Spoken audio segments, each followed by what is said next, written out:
she's our gold medalist in the 2018 Asian Games, Bianca Pagdanganan. It's crazy when you're able to achieve a goal that you set for yourself like years ago.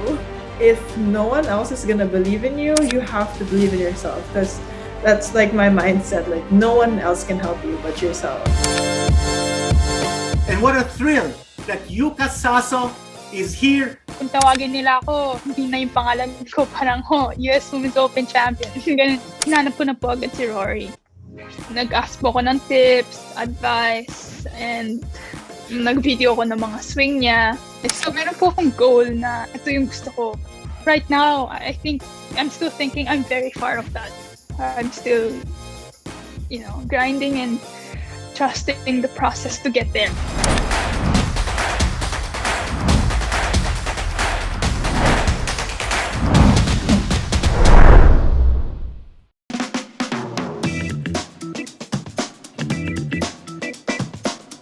Hello, sports fans. This is Quinito Henson. And I'm Dyan Castillejo. Get ready to uncover the future of Philippine sports. And let's navigate and break down this game. And kick it back with our inspiring athletes.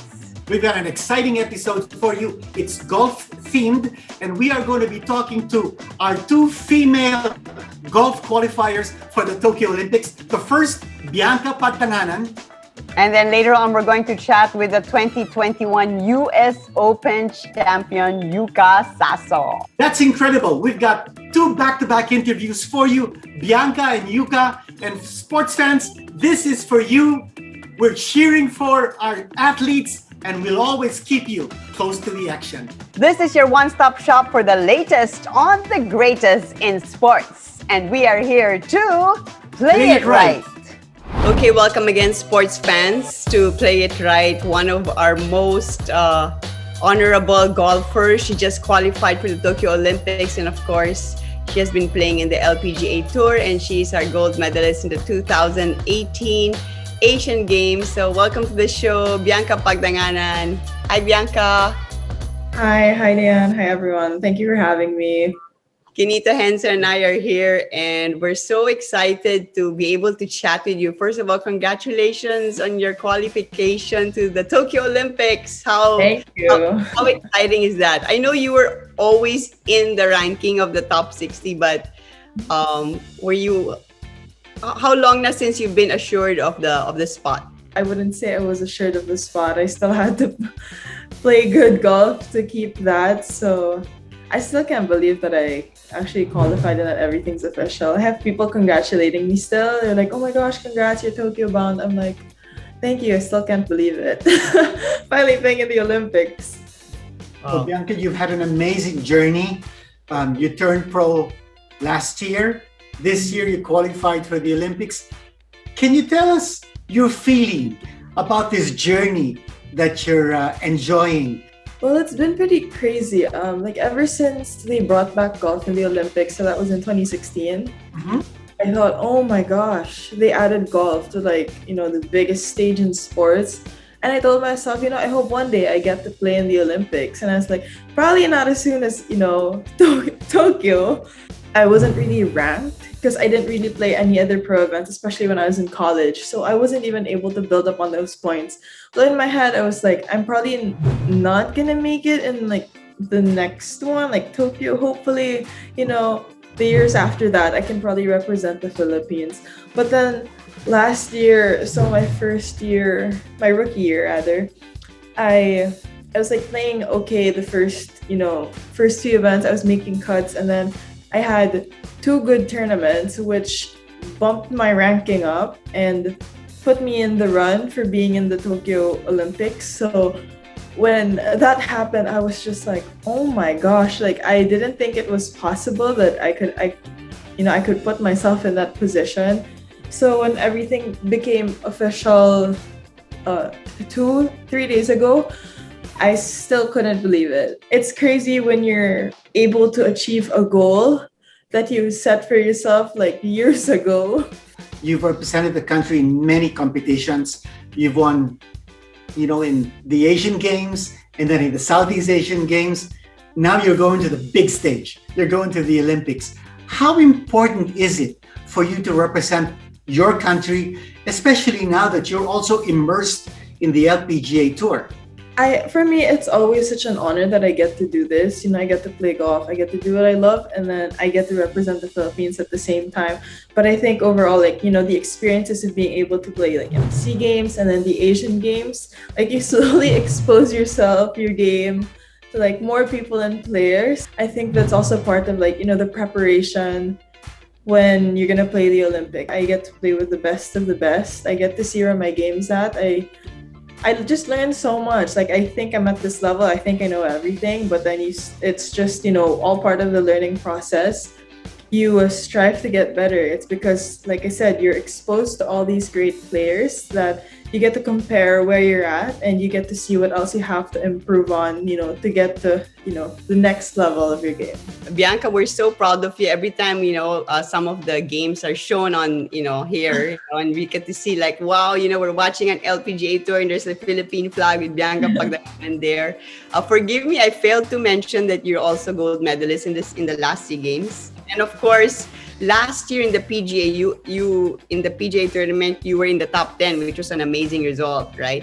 But Bianca, I wanted to, you mentioned kanina about hard work, you can't believe that you're actually there. Now, a lot of people may not know how you got there. Can you take us a little bit back to where you first started in golf, how you won all those junior tournaments, and then finally had to join the qualifying, go to college, then go to qualifying school to be able to get that tour card to play in the LPGA?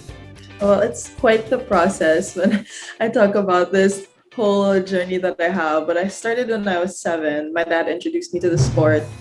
I started off when he brought me to the driving range. He hit shots and I watched him. And I thought it was so cool, watching the ball fly. He hit a driver, my dad. My goal was to earn a scholarship in college. Right. So when I was able to do so, I went to college in the US. I spent my first 2 years at Gonzaga University, transferred to Arizona. I knew that I wanted to turn pro, but I think it was more of a question of do I really want to? Are there any other things in life that I want to do? So I had to do this internship. I think it was my summer of college, and I didn't even do a full day. I just did half day, and then I got home and I told my parents the whole experience I had that day, and I said I couldn't sit in front of a computer. I couldn't sit down for even just 30 minutes. I had to stand up, walk around the room. I was I need to be outside. I probably needed to be in a golf course. I think I want to turn pro. I don't think I can do a 9-to-5 job. The year after I graduated in 2019, I went to Q school and I tried to turn pro. 3 stages of Q school from August to November. And luckily, I got my LPGA Tour card after a long process that really was mentally and physically exhausting because it took a couple months. But, when I finally had my card, I was just finally. It was so fulfilling. I was so proud of myself. Yeah, I've heard about how tough it is to, to get that tour, the LPGA card, going to that qualifying school. But I didn't know it was that kind of process that you made cuento. Now, all throughout this, okay, you couldn't have done it without your dad and your parents. Can you share, we might have some, I'm sure we have some golfers watching or parents now. What did they have to do to be able to take you to where you're at? Definitely, everything wasn't pretty. It wasn't the easiest process. It's not, unicorns and rainbows. My parents had to sacrifice so much, especially since I decided that I wanted to play golf at such a young age. I had 2 other siblings, so it's not like they could put all their focus on me. Definitely, so much time and effort and money was put into this whole, journey that I had. I'm very blessed. I'm super lucky to have such a great support system. My mom, my dad, my brother, and my sister are, the greatest people in the world. I'm not the only person who sacrificed so much for my sport, but also them. So I'm just very grateful for that.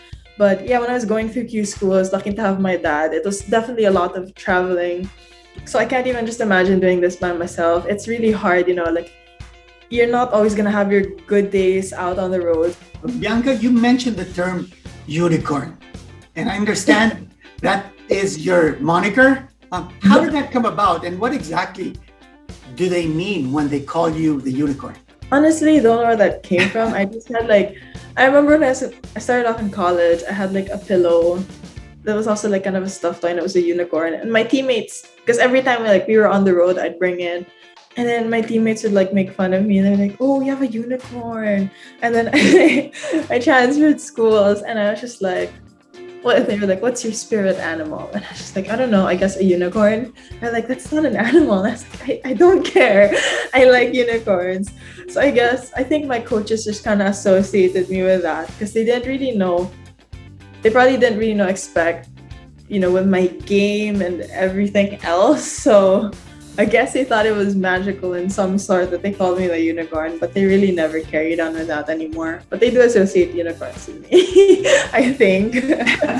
But Bianca, you were talking about your college experience, first at Gonzaga. You hit a hole-in-one when you were at Gonzaga, and you hit another hole-in-one when you were at Arizona. Yeah. That's pretty rare. You went to two schools, you put in those holes in one in both schools. Some golfers go through their entire lives without ever experiencing the hole in one. So tell us, how did it feel when you sacked that hole in one, first at Gonzaga and then at Arizona? Did you ever expect it?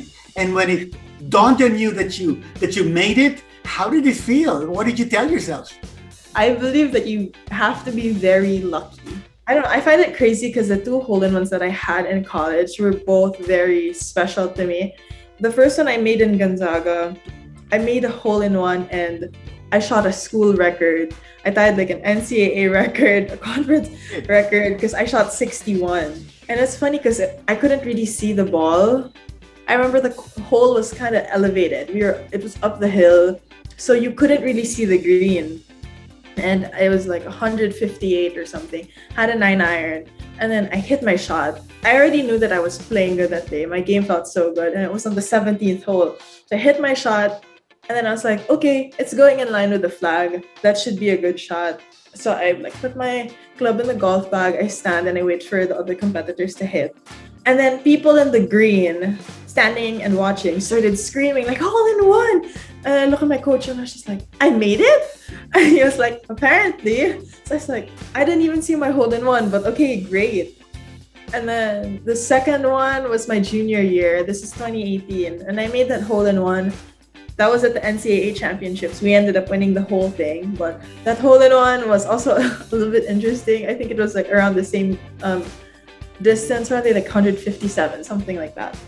And the green was kind of funky because it was like flat, and then there was like a ridge in the middle of the green, and then it flattens up at the top, so it kind of looked like a step. Or does that make sense? Yeah. But the pin was in the front left, so my play was just to hit like the ridge so it would roll back. So this is my coach. He was standing and watching. I hit my shot. It landed like right on top of the ridge, and I let go. I was like, wala na. It's gonna hit the ridge, it's gonna bounce towards the back. I'm gonna have such a hard shot. But it landed perfectly, like right on top. So I was like, whatever. I even like put everything in my bag. I was kind of pissed about the shot. And then it started trickling down. And then my coach was like, oh, so you turned out to be like a better shot. And then it kept going and going, and I was watching it. And I was like, okay, fine. Like I'll have a good birdie putt. And then the ball disappeared. Again, the people in the green started jumping and screaming, hole in one. And I look and I was just like, I made it. And then he gave me a high five. But yeah, definitely those two rounds were super memorable because the first hole in one I made in Gonzaga, I won the tournament and shot a school record, and like I tied the NCAA record. And then when I transferred to Arizona, I made a hole in one and we won the NCAA championship. So definitely, home ones to remember. Super. Bianca, you're known to have one of the longest balls ever, right? Longest hit ever. Yeah. What do you think which aspect of your game now are you trying to improve? Is it your short game, your putting, and who are your coaches who are helping you right now? I feel like these past few tournaments, I've really been striking the ball well. Couldn't really get putts to drop, and it's kind of frustrating, but then I guess it's all part of the game. But yeah, definitely working on my putting. I would say I would love to work on my scrambling for pars. Like if I miss the green, I would, do my best to save the par wherever I'm at. But my swing coach, Coach Quinito, I'm gonna see him before flying to Tokyo, and then I've also been like, having some putting lessons. But yeah, that's pretty much my game right now. Just a lot of short game, working on my wedges, trying to get my numbers dialed in, and hopefully see some more putts drop. What about the competitions that you participated in? There must be one standout, one outstanding competition that you will always cherish in your heart. What would that competition be? SEA Games was so fun. Like we played match play. It was a different format. So definitely probably, that would be up there. Asian Games was probably one of, the greatest highlights. It was like a come from behind win for Team Philippines. And I remember that day I just started playing well, especially like in the back nine. For some reason, like something switched and I was like, draining all these putts, and I was like, in my head, I was like, I'm playing well. Like, I hope like this does well for the team. I was like, I hope I can contribute. But I remember like when I was making those putts, it was just like the adrenaline that I had throughout the back nine.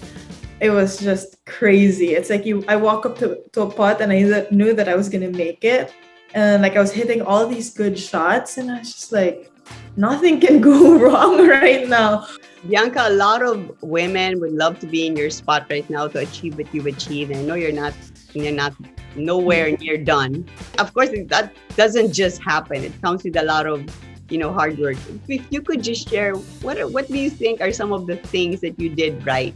Any type of sacrifice is going to be part of this whole journey. So I think that's something that I did right. Even if it was like a little bit stubborn growing up, I still like tried to listen to my parents. I was like, they probably know what's best for me. I'm just an angsty teenager trying to find my way out of the house. But and then I guess another thing was just that, it's probably something that it's like easier said than done, but like I guess it's just like I believed in myself. It's like I trusted my own game so much that I had so much confidence in my own game.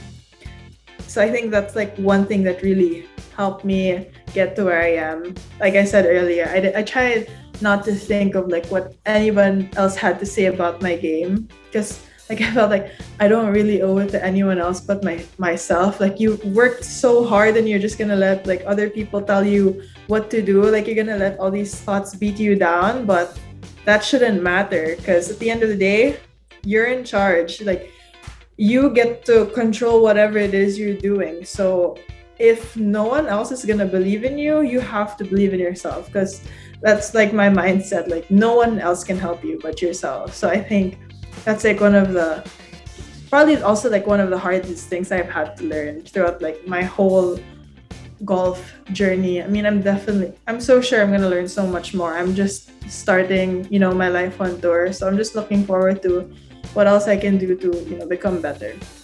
Bianca, we're so proud of you. We're so excited for you and looking forward to first with the Tokyo Olympics. Can you tell us what dates are you going to be competing? Is it August 4 to 7? Are those the dates of the Olympics? And your final words to your Filipino fans? Yeah, I'm pretty sure the Olympics are going to be around the first week of August, first or second week of August. We're right after the men's. So yeah, I hope people get to watch us. It's going to be super exciting. But yeah, I guess a message to all the Filipinos. Like, maraming salamat lang talaga sa suporta.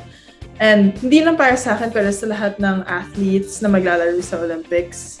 Iyon lang kami, pero sana pagpatuloy nyo kaming suportahan and ipagdasal na sana podium finish kami. But yeah, yun lang. Maraming salamat lang sa suporta. Hindi, like, you don't even know how much this means to us athletes. It's one of the things that keeps us going. So, yeah, thank you. Go Bianca! Thank you. So Thanks very excited. much, Bianca, for your time. Thank you. Thank you so much for having me. Up next, pakikilala po namin sa inyo ang 2021 US Women's Open Golf Champion, the first rookie to win back-to-back tournaments in the Japanese LPGA Tour, the #1 money earner in the JLPGA Tour last year, a double gold medalist in the 2018 Asian Games. What hasn't she done? And she's only 20 years old. She turned 20 last June 20, and now she's here with us. And what a thrill that Yuka Saso is here live on PlayitRight. And Dyan, this is a big thrill for you as well. Oh my gosh, I always love talking to Yuka. Ever since I met her and her dad a long time ago. So, Yuka, again, congratulations sa recent win mo sa US Open, and thanks for being on our show. Okay. Thank you din po. Yuka, kanina sinabi ko na yung mga achievements mo. Pero hindi ko pa sinabi yung pinaka-achievement mo. Qualifying for the Tokyo Olympics for the Philippines, and that's coming soon. Ano mga preparations mo going to Tokyo, and now you are in Ohio? I understand that you will still be competing in 3 tournaments to warm up for Tokyo. Anong pakiramdam? Anong experience mo ngayon? Sobrang saya ko po na na-qualify ako for Olympics, of course. Pero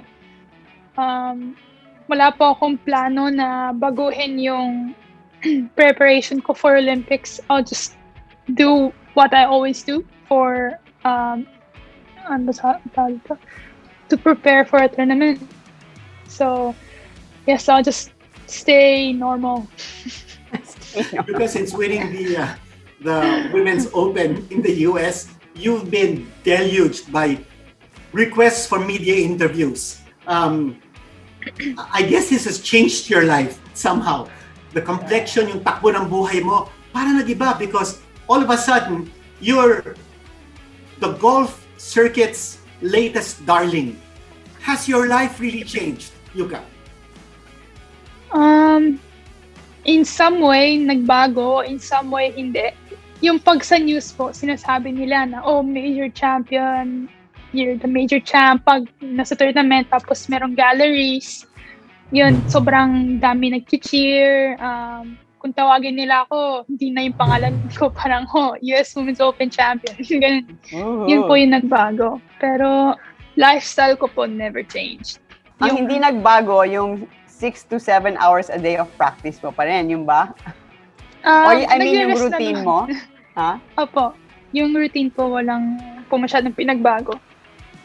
So you're still working as hard as ever? Kasi I heard you after the US Open, sabi mo nga, right after you won, you said, kailangan ko pang mag-training kasi parang marami ka pang gusto mong matagal yung career mo, no? Opo. So, Yuka, one of the dreams na sabi mo na you never expected that you would win the US Open, di ba? Kasi nung sabi mo, pagdating mo dun sa course, you were just like, wow, I'm here, I'm in a major, right? So, but you won. So, you exceeded your own expectation. And then, another dream for you was to not just have Rory McIlroy, your idol, tweet you, send you an Instagram message, direct message, wish you luck on the final round, congratulate you after you won, and you had a practice round with him. Yes. Can you make us kwento how it was? I mean, being with him, gaano katagal kayo nasa course, and ano yung mga sinasabi niya sa'yo? First, after ng tournament, plan po talaga namin na mag-drive back to LA kasi magka-test clubs ako from different golf club makers. Pero hindi ko naman po na-expect na mananalo. So, kahit nanalo, drive back pa din po kami sa LA. And then, nag-ask po ako sa USGA if pwede nila kaming bigyan ng ticket for the men's US Open. And sabi nila, pwede daw. So, kinuha po namin, pumunta po kami doon. And right after we went there, hinanap ko na po agad si Rory. Eh, naglalaro na po siya noon eh. Nasa hole number 7. Naabutan ko po siya sa hole number 7.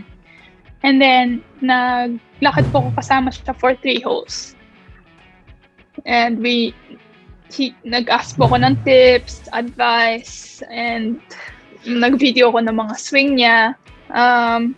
And he gave me a pretty good advices also. Can you share what advice? Secret yun. Okay, Akin yun sige. Makikita na lang namin sa course. Opo. Yuka, yung experience mo sa Asian Games, 2 yung gold medal mo ron, tapos yung experience mo sa US Women's Open, what an achievement. Tapos ngayon yung parating na Tokyo Olympics. What do you consider yung mas mahalaga sa'yo? You're going to be representing the Philippines, and you did that so well sa Asian Games. Sa Women's Open, although you represented basically yourself because individual tournament yun, ganun din sa Japan LPGA, but yet you're also representing the Philippines. Not only that, you're also representing Japan. And it's a very unique achievement that parang you're representing 2 cultures, but in the Tokyo Olympics, you will be in the land of your father's birth, and then you're representing the Philippines. How special is that for you? Very special. Kasi ngayon sa mundo na to, parang hindi pa nila accept yung dalawang country sa parang half ka. Parang gusto nila malaman kung saan ka talaga galing. Like, dapat pumili ka. And that's very hard to do kasi I love my mom's country, I love my dad's country. And so, kung pwede lang po sana sa akin, i-represent ako yung dalawang country as much as possible. Pero ngayon nga, medyo impossible po gawin yon. And I've grown up in Philippines, so I've been representing Philippines, no? And to play in Japan Olympics in Tokyo and to represent Philippines, I think that's one of the sign na parang dapat maging proud ako sa pagka dual citizenship ko, no? I think, and I'm very happy na magagawa ko yun soon. Well, I think the people not only of the Philippines but also of Japan are cheering for you. And I think that's really, really special, Yuka. But Yes. pag-usapan natin yung Women's Open, because you went up against a Japanese veteran. Someone who has won 6 Japanese LPGA titles. Yes. Tapos nakapanalo na ng 3 LPGA titles, ganon. A veteran 26-year-old campaigner. You went to a 2-hole playoff, tabla pa kayo, and then you went to sudden death. You sagged that 10-foot birdie putt to win the championship. Ano yung feeling mo, no? And people were saying, iba to si Yuka. At that time, you were 19 years old. So you tied part to be the youngest ever to win the Women's Open. Pero meron akong calculation, I think you're the youngest because you were 14 days before your 20th birthday. Si Park was 13 days. So I think you beat her by 1 day. So I think you should be the... Anyway, so Yes. when you sacked that 10-foot birdie putt, Yuka, ano yung pakiramdam mo? Junior pa lang po kami ni nasa Hataoka. We were playing together na in Junior World, US Women's Amateur. And so we know each other na for a long time, and nung nag-turn pro siya, I was always cheering for her, and sobrang laki po ng achievement niya no, sa Japan and LPGA. She won how many 3 events na dito sa LPGA, and then sa Japan also ang dami na niyang majors na nanalo. So she's really good, and I look up to her as a golfer also. And nung playoff na, yun, nasabi ko din po dun sa interview, sumakit po yung tiyan ko. Hindi ko alam kung bakit. Parang gutom ata eh. So nung sumakit, hindi po ako masyado nakafocus about winning or losing, no? I was more concerned of my health. Kasi hindi ko alam kung bakit siya sumakit. And so, nung after 2 holes, masakit pa din po yung tiyan ko.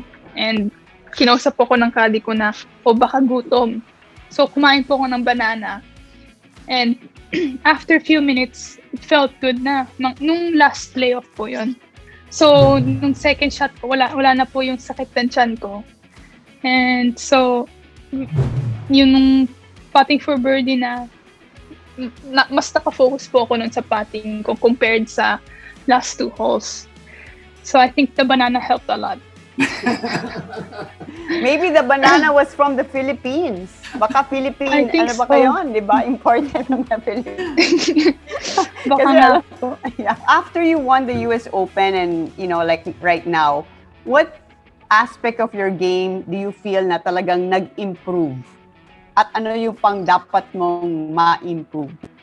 Okay, so meron po akong goal na ito yung gusto ko maging. Like parang ito yung golf na gusto ko ma-achieve.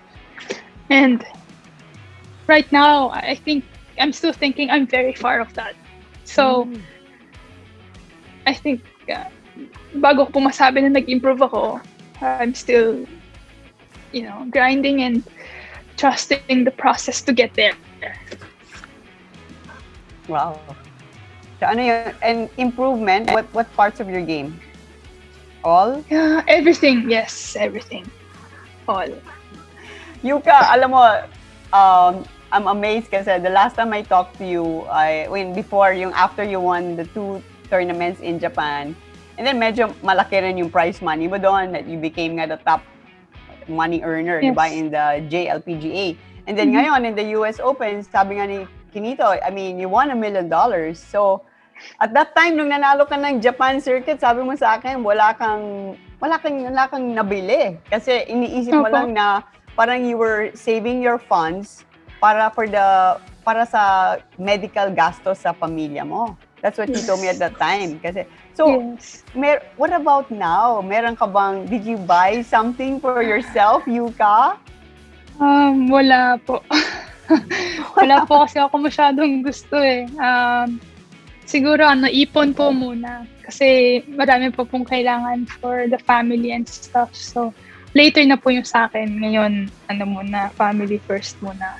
Yeah. Well, I wanted to talk about your family kasi ever since napapansin ko, lagi mong mention yung mga kapatid mo, your mom, of course, and your dad who's been your coach and main golf mentor, right?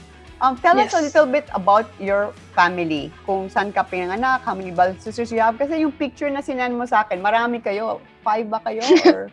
Yes, 5. Okay, can you make us kwento about your family? Yes. 5 po kami magkakapatid. Ako po yung eldest. Yung sister ko po college na ngayon. And then yung brother ko naman po, he's doing karate. He's doing sports also. And then yung youngest po na twins, they're doing tennis. Lahat sila sa Japan, yung family mo naka-base. Tama ba? And then you and your dad lang mostly before the pandemic dito sa Philippines to train and then... So, 5 po kayo magkakapatid. Yung twins lang po yung pinanganak sa Japan. Kami pong 3, pinanganak po kami sa Philippines. Yung sister ko po and brother, they went back to Japan right after na pinanganak sila. Mga 2 years.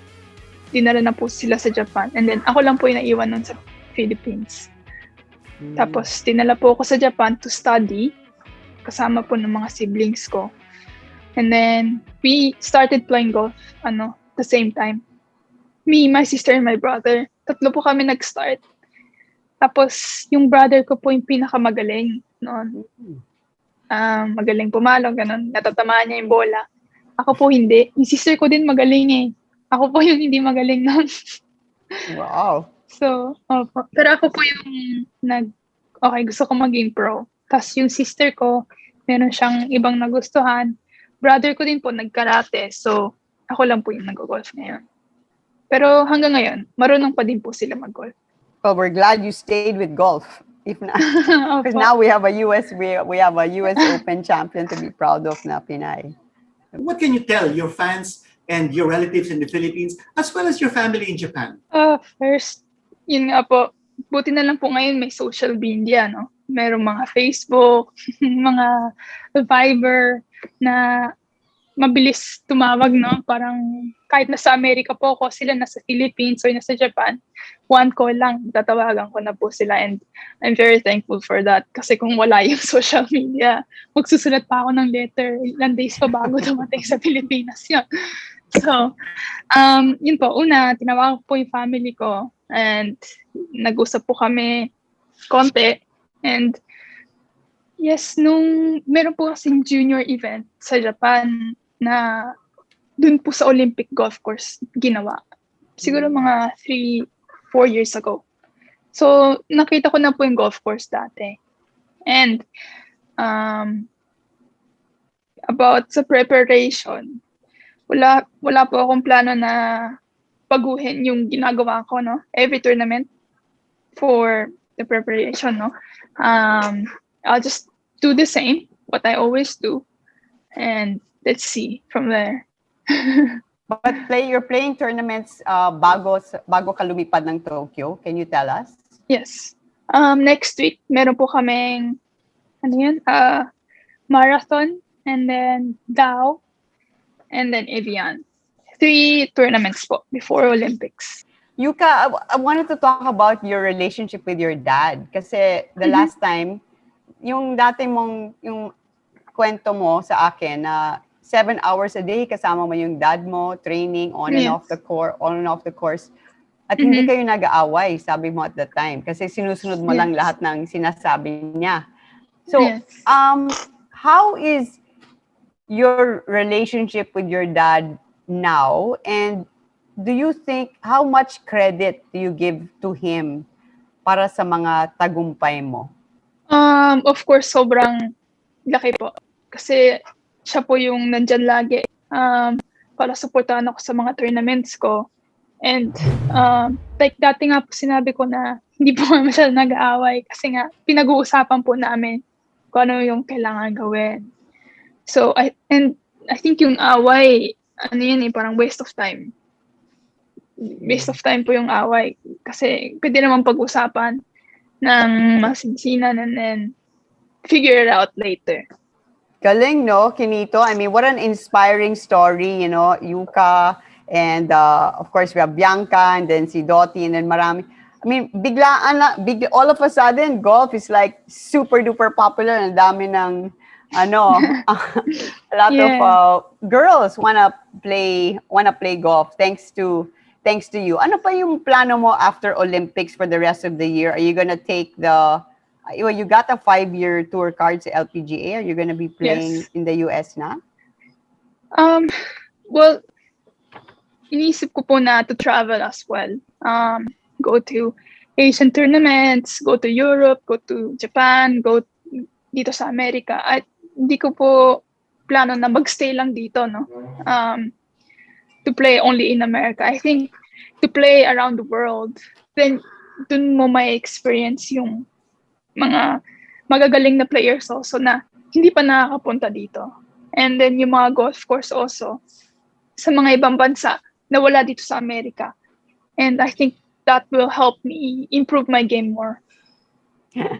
Improve pa daw, Quinito, di ba? What an amazing example of dedication. Super congratulations, Yuka, and we're cheering for Thank you. you po. We're praying for you, and we know that you'll make our country and also Japan proud. Thank you po. It's very special that someone like you has 2 countries backing you up, and for us Filipinos, it's particularly heartening to know that you will be representing the Philippines in the Olympics. Congratulations. Thank you po. Yes. Thank We're gonna be you. cheering for you sa Tokyo. Thank you po. Yeah, I know you're Thank gonna you po. handle the pressure well. God bless you, and we'll talk Thank to you you po. again very soon. Thank you po. Ingat po kayo. Thank Thanks. you. Before we go, we'd like to thank our sponsor who made this episode possible. ASICS has partnered with the Philippine Olympic Committee to be the official delegation outfitter and footwear of the Philippine team for the Tokyo Olympics. Of course, ASICS wants our athletes to look good, feel good, and compete at their best. You too can proudly wear the colors of the Philippine flag with special Olympic-themed merchandise and shoes exclusively available at ASIC stores and online. You can check out the link below for more information. What an exciting episode, sports fans. Back-to-back interviews, first with Bianca Pagdanganan and then with Yuka Saso, two, I think, of our female heroes moving to the Tokyo Olympics, both of them with fantastic chances for a podium finish. We're praying for their success. Well, I'm super impressed with the dedication, determination, and the drive of Yuka and Bianca. And, I must say that a big contributor to their success is, you can't argue about it, the support of ICTSI that has been funding all their trips. I mean, since they were juniors and continuing on to their professional days. So thank you so much, ICTSI. Because of your support, we have super champions. And thank you, sports fans, for watching us. We hope that you will continue to cheer and pray for Yuka and Bianca as they compete in the Tokyo Olympics. And guys, join us on our Play It Right episodes. Be part of the action, be part of the game. And don't forget, follow us on Twitter, on Instagram, on Facebook. Subscribe to our YouTube channel. And remember, here at Play It Right, we're all together. We're all in this together, and it's for sports. This is Quinito Henson. And I'm Dyan Castillejo, and we are here to Play It Right. Play It Right.